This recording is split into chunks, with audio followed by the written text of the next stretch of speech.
We have seen some properties of the most basic kind of periodic motion, namely simple harmonic motion, and I pointed out that simple harmonic motion is the very model or the prototype of all kinds of periodic motion, more complex periodic motion. Natural extension of oscillations or periodic motion is the idea of waves, both standing waves as well as travelling waves. So, we will now consider what we mean by wave motion and some of its fundamental properties. Imagine that you have a function f of x sketched in this particular fashion. So, it is some kind of disturbance, could be anything at all, and we will come across physical examples of it, as a function of some variable x, independent variable x, and it has a shape of this kind. So, this function here is f of x out here. It has got a peak and then it dies down on both sides, for instance. Now, what would happen if this disturbance changed its position with time? It moved, for instance, in the positive x direction with some assigned pre-assigned speed u, for instance. What would it look like? Well, at a later instant of time this thing would look like that, and then as time progresses it would look like this and so on, such that the peak goes on shifting. And the way to describe this travelling pulse, if you like, is to consider instead of this function f of x, to consider the function x minus ut, where u is got the physical dimensions of a speed and t is the time. Because for instance, suppose this peak occurred when f of x is some x bar. So, f of x has a peak at the point x bar. At a later instant of time the peak has shifted here, and it has shifted to a point given by x minus ut equal to x bar, because that is where the peak is when the argument of this function is at x bar, which would imply that the new peak, new peak is at x bar plus ut. In other words, the peak goes on shifting, and we would say that this pulse is moving forward with a constant speed given by this quantity u here. So, this functional form, once you specify this function f of x, this functional form replacing the argument by x minus ut would correspond to a travelling pulse moving in the positive x direction with a speed u. That is a fundamental observation, a fairly trivial one. What would happen if the pulse moved backwards? Well, you would then have to consider f of x plus ut, because now the new peak would not be at x bar plus ut but x bar minus ut on this side.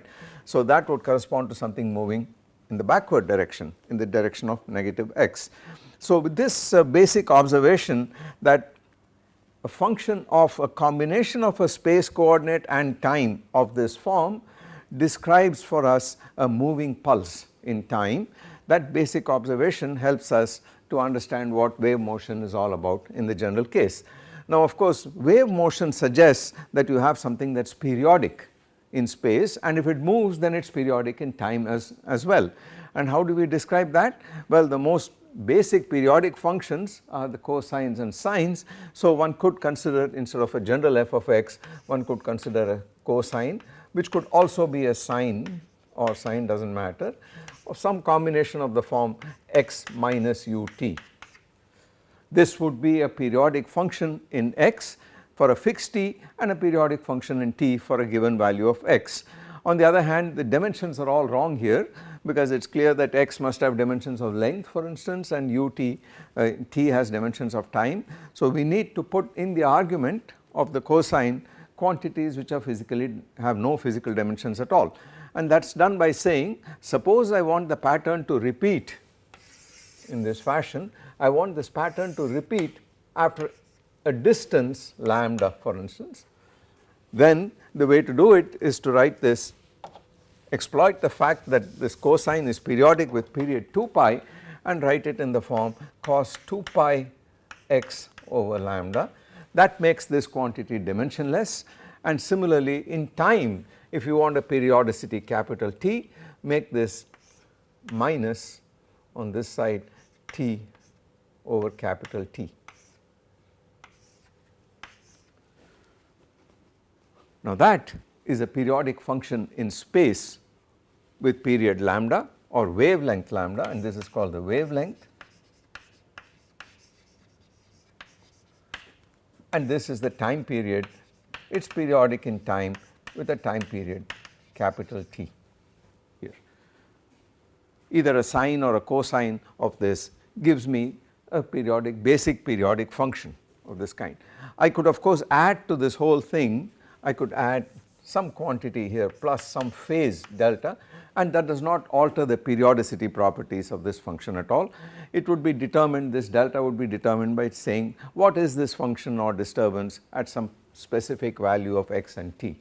Once you fix that, this quantity delta gets fixed here. So the general form that we write down is some function of this kind and can be rewritten in many ways. For instance, you could write this also as equal to cosine of, if you call 2 pi over lambda a new quantity k, then this becomes x, minus 2 pi over capital T, you call it omega, then it becomes t here. So this quantity k is called the wave number, and it is 2 pi over lambda, and this quantity is the angular frequency, and it is equal to 2 pi over t, which is also equal to 2 pi times nu, where nu is the plane frequency. Very often in physics we call omega the frequency itself. It is actually strictly speaking the angular frequency, and nu is the frequency, the reciprocal of the time period capital T. But this distinction is, it should not cause any confusion, because by context we know what we mean. I will always use the symbol omega for the angular frequency and little nu for the frequency itself. Okay. So these are dimensionless quantities, and this is the basic model of a periodic or sinusoidal wave with wave number lambda k and angular frequency omega here. So once we have this in place, we can have waves of different frequencies superposed and so on and so forth. On the other hand, a wave which is travelling in the backward direction would correspond to a plus sign there. So cos kx plus or minus omega t refers to travelling wave in the positive x direction for the minus sign, negative x direction for the plus sign. Whether we write this as kx minus omega t or omega t minus kx does not matter, as long as the cosine is there. For the sign, it just changes an overall sign. One could also put an amplitude for this wave, no reason why it should oscillate between +1 and -1 in magnitude in size. One put an a here, which would be the amplitude of this wave here. So this is the basic model or basic function which describes a moving wave, a moving disturbance, which is periodic in both space as well as time here. Now a comparison of that with this thing here immediately tells us that the speed of this wave is easily determined. The speed of the wave corresponds to saying I take a particular part of this wave, say a crest, and ask what is the speed at which the crest moves, or a trough, and what is the speed at which it moves. This wave moves without changing its shape, and therefore whichever point I choose on this inside in a given wavelength, I ask what is the speed with which that point moves across on the x axis, and a simple comparison of that form with the general f of x minus ut shows that the speed of the wave corresponds to u equal to omega divided by k. All I have to do is to pull out a k, and then it is x plus omega over kt, and omega over k is coefficient of t gives me the speed of the wave here immediately. This thing here is called the wave velocity, or another name for it is the phase velocity. So it tells me the speed at which any given phase of the wave, such as a maximum or a minimum or any point in between, moves. So whatever a given phase does, the speed at which it moves is called the wave or phase velocity here. The reason for this distinction is that very soon we will come across another kind of velocity or speed associated with this sort of wave called the group velocity, and we will come to that in its turn.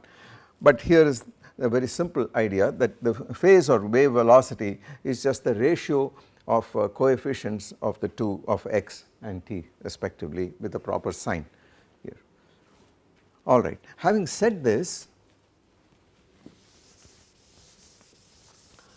let us move on to some examples of such waves. The most standard example of all has to do with waves, transverse waves on a string.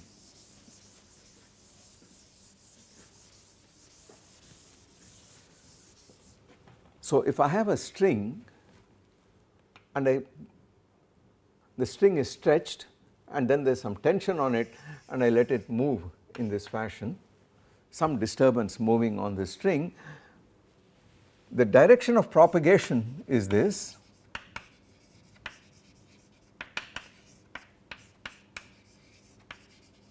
The x axis say. On the other hand, the disturbance from the undisturbed string, which would be just a straight line, is in the transverse direction. So, this is a transverse disturbance or transverse wave of some kind, transverse displacement.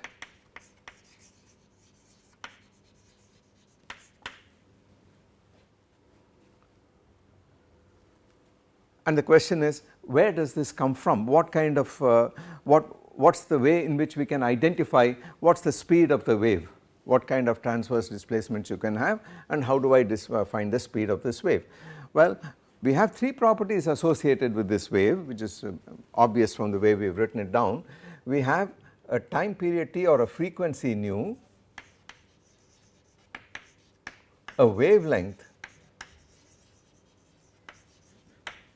lambda, and a speed u, and we need to know what is the connection between these three quantities, and that is very straightforwardly done. The way we wrote it down, remember that we said u was equal to omega divided by k, which is equal to 2 pi nu divided by 2 pi over lambda equal to nu lambda. So, the relation between the speed of a wave, the wavelength of the wave, and the frequency nu is simply that the product of the frequency times the wavelength is equal to the speed here. That is a basic fundamental relationship which we learned in elementary physics. Here. Now, how do we determine the speed? That is a property which depends on the kind of wave you have and the medium in which it propagates, medium if any in which it propagates. For instance, in the case of the string, we could derive what the speed is by dimensional arguments. If this string has a tension T here, then it is clear that what the speed can depend on is a material property of the string which is under this tension. So, it must depend on the tension T. I am sorry for using the same symbol for the tension and the time period T, but this is standard notation, and I am not going to bring in the time period anymore. I am going to always talk in terms of the frequency or the angular frequency. So, capital T will stand for tension from now on. So, this frequency or the speed u must be a function of this tension. It should be a function of the mass of the string. In fact, it is a property which is of the string as a whole. So, it is not the entire mass that matters, and as we will see in a minute, but the mass per unit length. So, let us suppose the string has a mass m and the length of the string is L, and this is the length of the string. Then simple dimensional arguments to find a quantity of dimensions speed is very trivial, because this quantity T, physical dimensions of the tension. So, let me write it down in this form. This tension is a force which is ml t to the minus 2, and then the mass m has dimensions m. So, it is clear that to find a velocity you need to divide this out. Tension over mass will kill this, but you got an L here. On the other hand, if you divide by the length as well, this is equal to L. So, if you form the combination T divided by m over L, then that quantity has dimensions L squared t to the minus 2. So, the square root of this has dimensions u. So, this must be u times some constant. So, it immediately tells us that the speed of waves on the string is equal to the square root of the tension of the string divided by the mass per unit length, or the linear density, mass density of the string, multiplied possibly by a constant, which will turn out to be unity. We will derive this exact expression a little later, and it turns out that in this case this formula is exact, and this turns out to be T over rho, and this rho is the mass per unit length.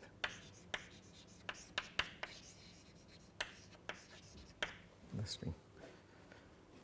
So, that tells us that this is a material property. It is a property now of the property of the string itself, namely how much tension it is subject to and what the mass per unit length of the string is. Okay. In the case of an actual metal string in which waves, transverse waves propagate, depending on the kind of waves you have, some elastic modulus of the string is, or of the material of the string, is what is going to play the role of this tension there, something related to it. What about a thing like sound? What about sound waves? Well, there we have a formula which is actually quite easy to derive. As you know, sound waves are created in air, for instance, or in a gas, are created by changes in the local density. So, compressions and rarefactions of this gas in a periodic fashion lead to sound, or propagate in the form of sound. Now, what can the speed of sound in a medium be dependent on? This u must depend on an elastic property of the medium, namely air in this case, and in this case, because it is a pressure wave, it must depend on the bulk modulus. So, this again must be equal to the square root, apart from a constant, of the bulk modulus K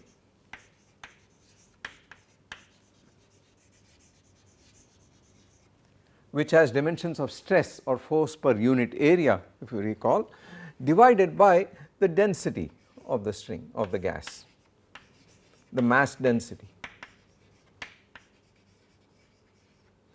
And let us see if this is true or not. The way to do this is to write the formula down for this times a constant, and once again it is possible to show that this constant is 1. This is what dimensionality dimensions give you, dimensional analysis gives you, and once I have a formula for the bulk modulus of a gas, we are done. This is the speed of sound in this gas. Now, what is this bulk modulus equal to?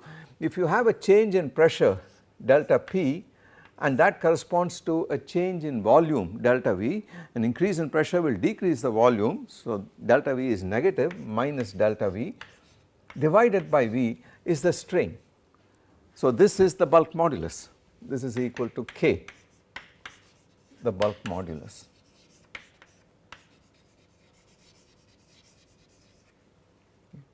And we need to compute this.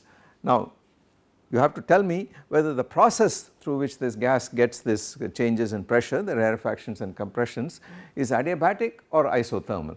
Well, in the simplest approximation, if it is isothermal, then we know that PV is a constant for an ideal gas. So, it says PV equal to constant at a given temperature, fixed T. This would imply, of course, that P delta V plus V equal to 0, or P equal to minus delta P over delta V over V, which means that the isothermal bulk modulus, which I should really call K subscript T to show that it is isothermal, is equal to the pressure itself. So, it says this is equal to the square root of the pressure divided by rho. Since K isothermal equal to the pressure for an ideal gas. This was Newton's formula. Newton derived this formula for the first time, and he said that the speed of sound, u sound in a gas, is simply given by the square root of the pressure of the gas divided by rho. However, it was soon seen that this is not quite correct. Experiment did not match this. Once the speed of sound started getting measured with some accuracy, there is a small change in this formula which is quite measurable, and the matter was fixed by Laplace, who pointed out that the changes, the rarefactions and compressions are happening so rapidly that the process is essentially adiabatic and not isothermal. Once that happens, then what we must put here is not the isothermal bulk modulus, which is the pressure itself, but the adiabatic bulk modulus. And the adiabatic process has, if you recall, PV to the gamma is constant. This is what an adiabat does.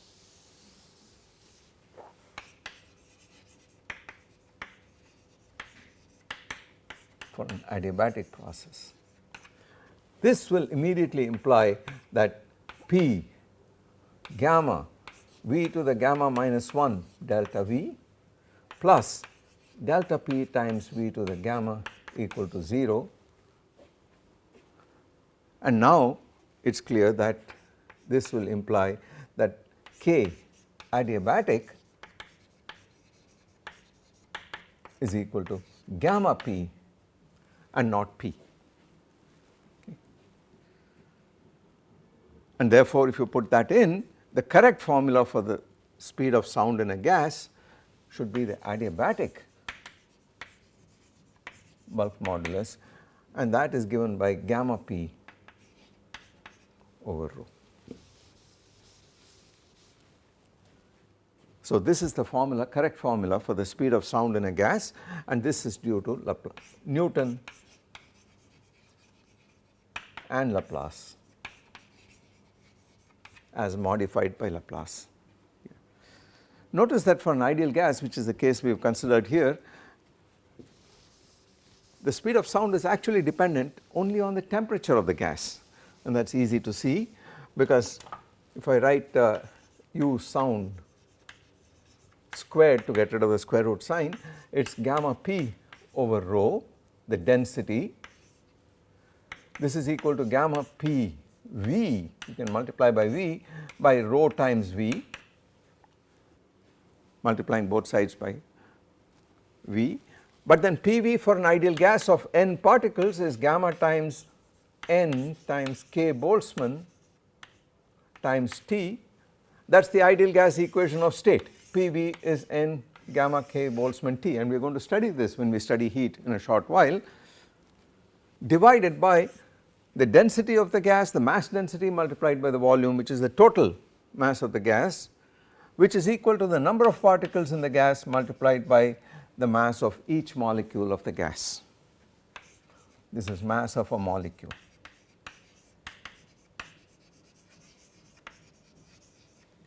And therefore, this thing here becomes equal to gamma K Boltzmann T divided by m,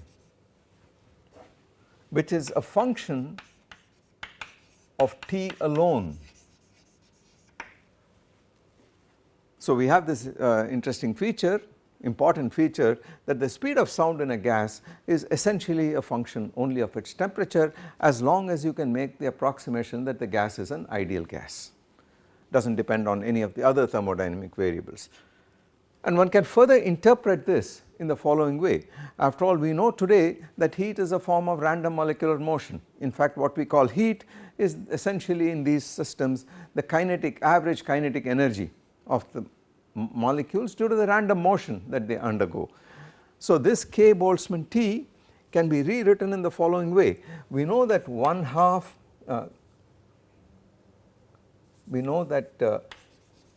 mv squared average, the average kinetic energy 1/2 mv squared of a gas, we know that this quantity is equal to 3/2 K Boltzmann T. This is called the equipartition theorem, and I will come back and see how we can establish this in a fairly simple way.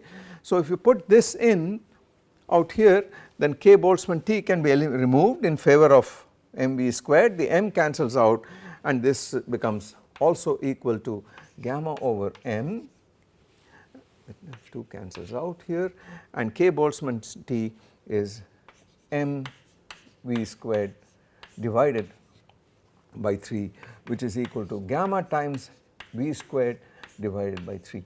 So, we have a way of relating the speed of sound in a gas, ideal gas, to the ratio of the specific heat Cp over Cv times the mean square velocity or mean square speed of the gas, mean square velocity in this gas.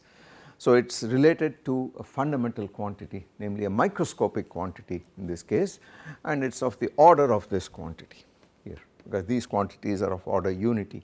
So, it actually is making a very direct contact with what is happening in the system at a molecular level, the speed of sound, from this very simple argument here. Okay. We will come back to waves in 3 dimensions, what these waves are like and so on as we go along. Okay. Now, let us go back a little bit to waves on a string. We have already seen that the speed of the waves on a string is controlled essentially by the material properties, the square root of the tension divided by the mass per unit length. What controls the frequency? Well, I can take this string and swing it at whatever frequency I like.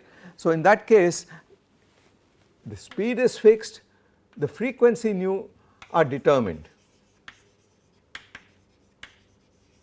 by me, determined by us.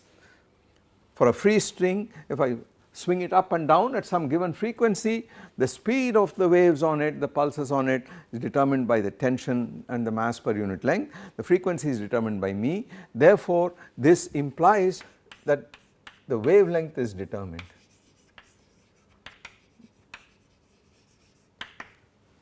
On the other hand, suppose I take this string and clamp it at both ends here, and then I pluck this and set up waves in it. So, you could perhaps have a wave which looks like this, and as a function of time this goes up and down this time. One of the possible modes on this string is of this form. Now, it is the wavelength that gets determined, because you must have nodes at these 2 points. So, the boundary conditions fix the wavelength or restrict it to a set of wavelengths, possible wavelengths. All those wavelengths are allowed which have nodes at the 2 end points, and then the frequency gets determined because u is given by the tension and the mass per unit length. So, when we talk about free wave propagation in a medium, in general it is the frequency of the source that determines the frequency, and when light passes through a prism, for instance, it is the frequency of the source that determines the frequency of vibrations, and the wavelength gets determined depending on what the speed in the medium is. On the other hand, when you have a confined medium of this kind and you set up standing waves in it, then the wavelength gets determined by the boundary conditions, and it is the frequency that is determined by the connection, which essentially says that u equal to nu times lambda. We will look at examples of both these things here. So, the next step is to see what are the possible wavelengths that are allowed in this case here, and let us do that next.